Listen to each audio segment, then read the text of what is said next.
Salutations à tous frères et sœurs, c'est toujours le frère Constant Motati Timbe, toujours dans la continuité des messages et des exhortations par la manifestation de la grâce de Tété Loba, créateur unique et véritable, et par la permission du seul enseignant Mondata à notre époque, notre Mouledi Zulu Lasson. Nous allons encore aller dans Kalatambale, Bible, le livre de la vérité, la véritable histoire de l'homme noir, la véritable histoire des patriarches et des matriarches, la véritable histoire de l'humanité, disponible dans les éditions zululasson.com. Nous allons aller dans le livre de Koudoumane Moula, donc l'évangile caché de Koudoumane Moula, par la manifestation de la grâce de Tété. Et nous avons du coup cette grâce de lire au chapitre 26 donc, du livre de Koudoumane Moula, du verset 1 au verset 11. Et nous avons donc le titre du livre de Koudoumane Moula, donc c'est l'être suprême dans le visible. C'est à la page 665. L'être suprême dans le visible.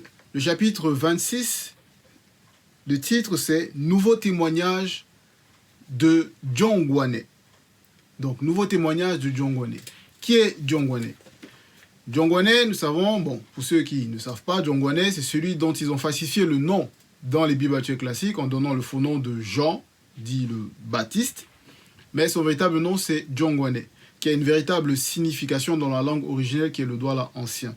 Donc, Djongwane qui signifie aider, donc l'aide. Par rapport à sa mission, donc nous savons que le nom, c'est le nom de l'esprit, et que le nom, spirituellement, a une grande importance. Parce que, par rapport à l'homme noir dans l'Afrique ancestrale, on ne donnait pas des noms au hasard, parce que le hasard n'existe pas. Comme les Blancs, ils vont donner des prénoms, parce que le prénom c'est Dinala Nkala. Ils vont donner des noms, des prénoms, ils vont nommer des choses qui n'ont pas de signification par rapport au spirituel, c'est-à-dire par rapport à quelque chose qui doit être manifesté dans le visible. Parce que nous savons que le nom, c'est par rapport à l'esprit de la personne. Et voilà. Et aussi à des manifestations de ce qui doit se produire. En cela, donc, Djongwane, sa mission, c'est de venir aider Djo Kisabe. Et Djo Kisabe, c'est qui? C'est le véritable Christ, dont ils ont falsifié l'histoire, ils ont mis dans les Bibles classiques, en changeant son nom, son histoire, après de nombreuses falsifications, pour sortir cette abomination d'histoire de ce personnage inventé qui nomme Jésus ou Jésus-Christ, voilà. Alors que c'est tout simplement un faux Christ. Donc, ici, Djongwane, il va rendre un nouveau témoignage. Donc, son témoignage, même si c'est marqué nouveau, ça n'a rien à voir avec la notion de ce qui est présent dans les Bibles classiques falsifiées de l'histoire de l'homme noir, où ils vont parler de la notion de l'Ancien et du Nouveau Testament. Donc, s'il y a l'Ancien, ça veut dire que l'Ancien n'a plus lieu d'être. Donc, le Nouveau, c'est ce qu'il faut maintenant, selon eux, mettre en pratique, alors que c'est en contradiction, donc avec l'Ancien. Témoignage selon l'Ancien Testament, selon eux. Mais ici, c'est nouveau témoignage du Djongwane, car son témoignage reste le même. Il témoigne de nouveau par rapport à ce qui est manifesté dans le visible, c'est-à-dire l'être suprême dans le visible. Donc, Koudoumane Moula, en même temps, Djo Kisabe. Et on va lire par la suite, par rapport à son témoignage, par rapport à sa mission. Avant de commencer au verset 1, on va lire au verset, au chapitre 15, toujours dans Koudoumane Moula, au verset 12. Donc, il dit, à la page 653, ici c'est Djongwane, il dit, « Moi, dit-il », parce qu'il parlait à des sangs mêlés qui étaient venus pour essayer de recevoir le baptême de baptême de repentance pour la reconsidération. Oui, le baptême de repentance pour qu'ils puissent recevoir la consécration par le feu de la, on va dire de la présence divine, le feu purificateur de la sainte présence divine. Donc, il y a Djongwane, donc il a parlé, Et donc, il a présenté sa mission quand il lui posait des questions. Et il dit, moi, dit-il, je suis la voix de celui qui crie dans le désert. 2 points. Je prépare le chemin de l'un avec U majuscule, des deux avec D majuscule, virgule. J'aplanis dans les lieux arides une route pour l'un des deux, virgule. Comme a dit Wonja, dont ils ont falsifié en donnant le faux nom d'Ésaïe, le Mutopeda Mundi, donc celui qui parle de la part du Mundi, de l'esprit, avec E majuscule. Donc, voilà, Diongwane, il avait déjà rendu donc ce témoignage. Donc, il rendait constamment le témoignage par rapport à la venue, à la manifestation, à l'annonce de Djoki Sabé. Verset 1, on revient à la page 665, chapitre 26, verset 1. 3 jours après, virgule, Djoki Sabé, accompagné de ses apôtres, se rendit dans la région montagneuse de Soma, donc qui est le véritable Juda. Et là, ils y demeurèrent. Point. Donc, 3 jours après quoi? 3 jours après que Djoki Sabé eut parlé, eut une conversation hautement spirituelle, eut initié celui dont ils ont falsifié le nom dans la bibliothèque classique en donnant le faux nom de Nicodème, mais son véritable nom c'est Essimo, qui signifie la victoire. Il a initié par rapport à la connaissance interdite sur la nouvelle naissance, c'est-à-dire comment naître de nouveau. C'est spirituellement que l'on naît de nouveau. Donc, on poursuit. 3 jours donc après ces événements où Essimo fut allé secrètement vers Djoki Sabé pendant la nuit, à la période de la pleine lune, pour recevoir cette initiation. Djoki Sabé donc s'est rendu dans une région montagneuse, dans la région montagneuse de Soma, et là, il a demeuré là-bas avec ses apôtres. Verset 2. Diongwane se trouvait en ce moment-là dans la même région montagneuse de Soma. Point. Donc, le hasard n'existe pas. Diongwane aussi se trouvait à ce moment-là dans la région où Djoki Sabé s'était rendu avec ses apôtres. Verset 3. Or, virgule, les apôtres de Diongwane lui dirent, 2 points. Donc, les apôtres de Diongwane ici se sont posés des questions par rapport à ce qui se passait, ce qu'ils voyaient, pour comprendre en profondeur. Et ils lui dirent, 2 points. Moulé dit, donc, virgule, qui veut dire maître, enseignant. Celui à qui tu as rendu témoignage, virgule, tous vont à lui. Donc, ils font cette constatation. Ils disent, celui à qui tu as rendu témoignage, Moulé dit. Batobé, c'est, ils vont vers eux, ils vont vers lui. Tous vont vers lui. Et ici, donc, Diongwane, voyant le questionnement donc, de ses apôtres, il va ouvrir la porte et il va, c'est-à-dire, leur donner plus en profondeur qui est, leur révéler plus en profondeur qui est celui à qui il a rendu témoignage. Car ce n'est pas n'importe qui. Donc, verset 4, Diongwane répondit, 2 points, un initié en chef, consacré, virgule, un initié autant que tout homme ne peut recevoir selon le verbe que ce qui lui a été donné du grand ordre des choses par les entités spirituelles, virgule. Si ce n'est par la permission des deux, point. Et c'est profond, terriblement profond. Il y a beaucoup de révélations. Mais nous savons qu'il n'y a que notre Mouledi, qui est le mystère caché du Père, donc de Tété, qui révèle en profondeur.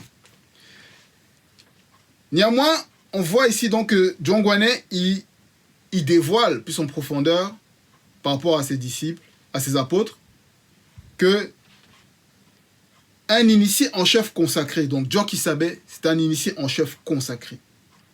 Et que ce qui est permis, c'est par les deux. Donc Djoki Sabé est le deuxième.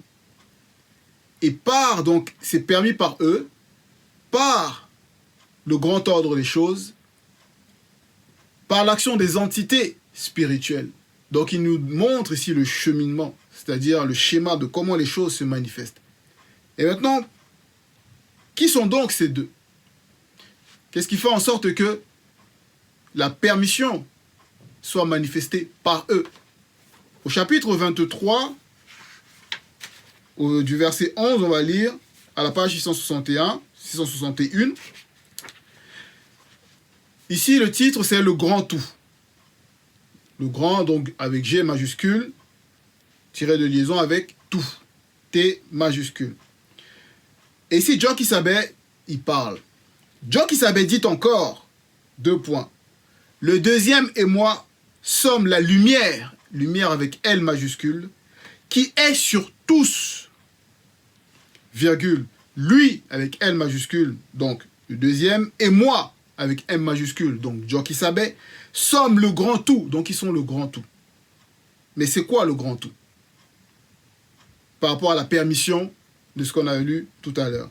Lors de la naissance et l'introduction dans le visible, virgule, nous sommes là. Donc, ils sont au contrôle. Ils contrôlent. Ils permettent.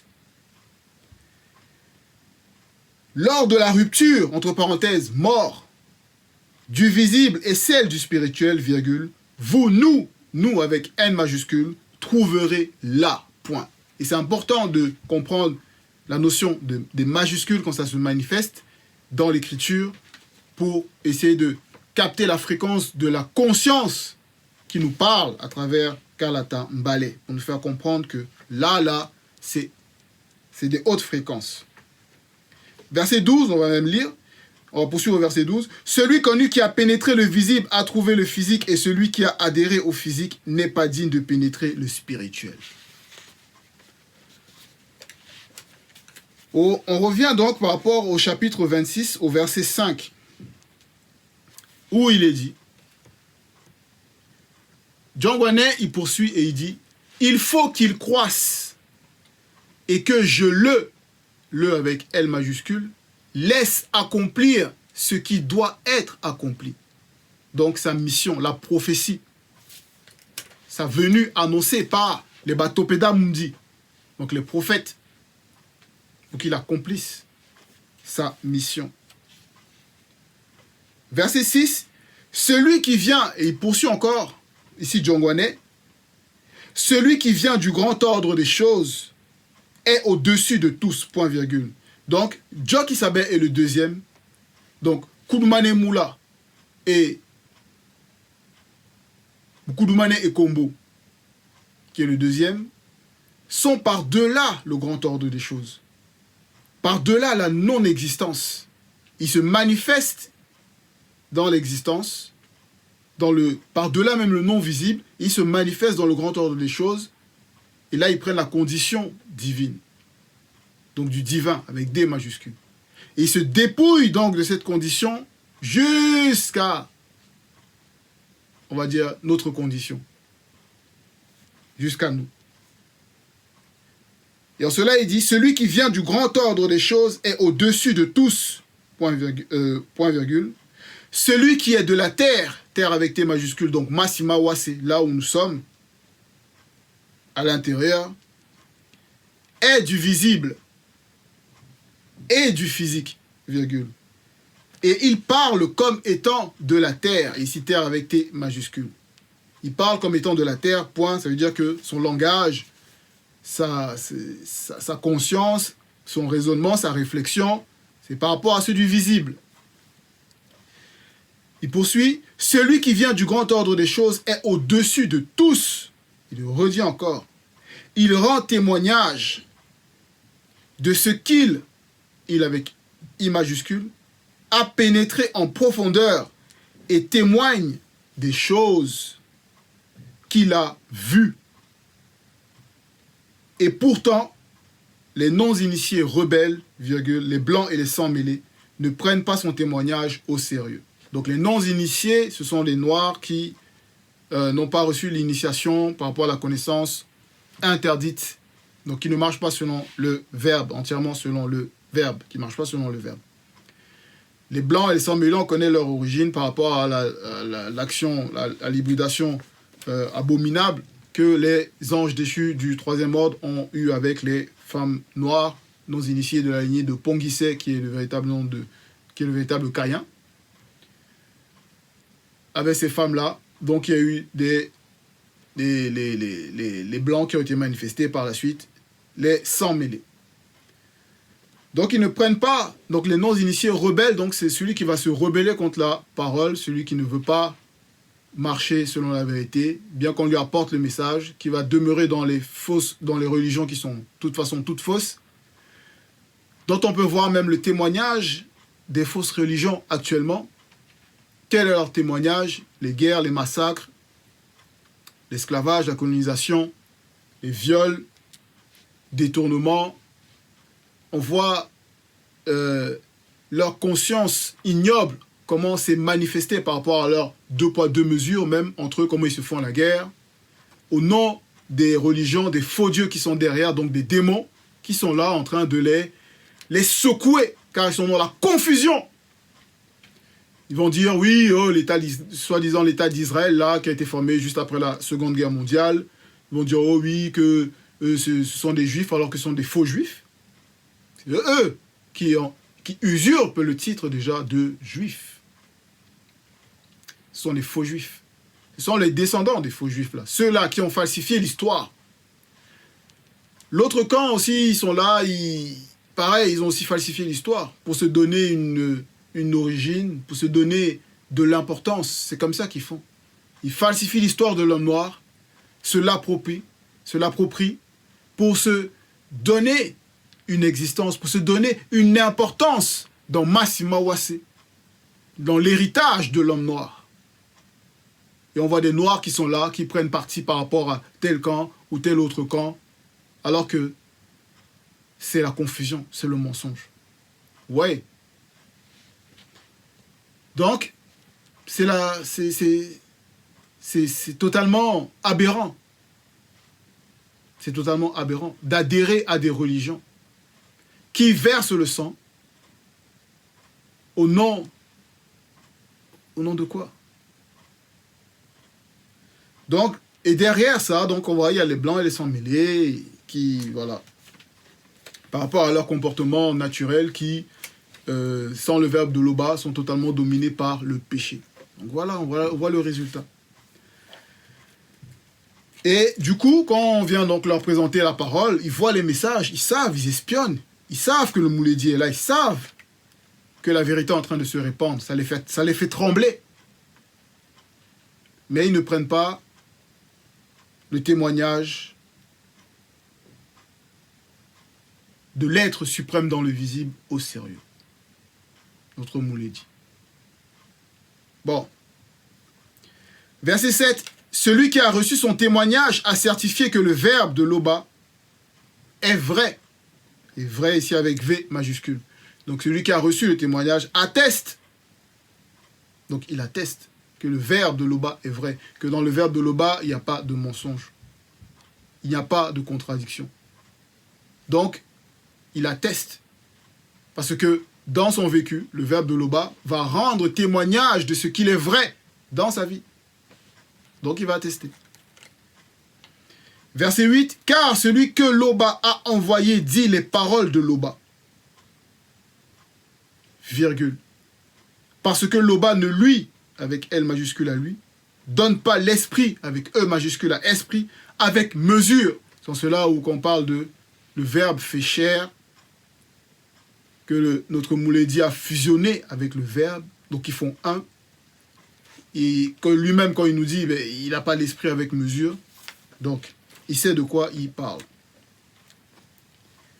Verset 9. Dieu qui savait plus tard, 2 points. Donc là, ici, on était avec Djongwane et ses apôtres. Et maintenant, ici, on nous transporte.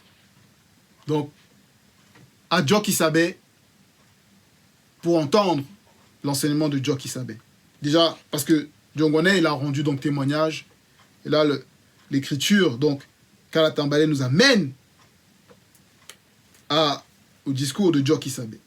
Dieu qui savait dit plus tard, 2 points, Tété, entre parenthèses, père, aime le deuxième et moi, virgule. Et il a remis toute existence visible et non visible sous notre puissance, et puissance avec P majuscule. Puissance avec P majuscule. Point. Donc on voit que c'est en cela qu'on parle du grand tout. Ils sont au contrôle de tout. Et que c'est eux qui permettent, donc qui manifestent la permission. Et le grand ordre des choses agit par les entités spirituelles. Verset 10. Celui connu qui croit en moi avec M majuscule et au deuxième avec D majuscule, le deuxième, aura l'ongela buinder. Entre parenthèses, la vie éternelle. La vie éternelle, c'est quoi? C'est ce que notre Moulésie nous présente. C'est dans les paroles, dans la connaissance interdite. C'est ça qui manifeste. Parce que la vie éternelle, c'est l'être et le mouvement perpétuel. Perpétuel. Donc ça ne s'arrête pas. Parce que ici, dans le visible, les gens y vivent, mais on peut avoir l'être et le mouvement, mais ça s'arrête pour pouvoir passer à un autre stade. Donc de par la mort pour accéder à une autre existence, on va dire. Mais là, c'est l'ongela buindia, la vie éternelle, la vie éternelle. Car nous savons même que les entités du grand ordre des choses, donc les entités spirituelles, sont des vies qui portent des corps qu'on appelle donc des esprits, et en cela, la fusion donc, c'est en cela que ce sont des entités spirituelles. Verset 11. Celui qui ne croit pas en moi et au deuxième n'aura point l'ongela buindia, la vie éternelle. Virgule. Mais la colère du Mundima Beko qui s'est dit demeure sur lui. Ça veut dire que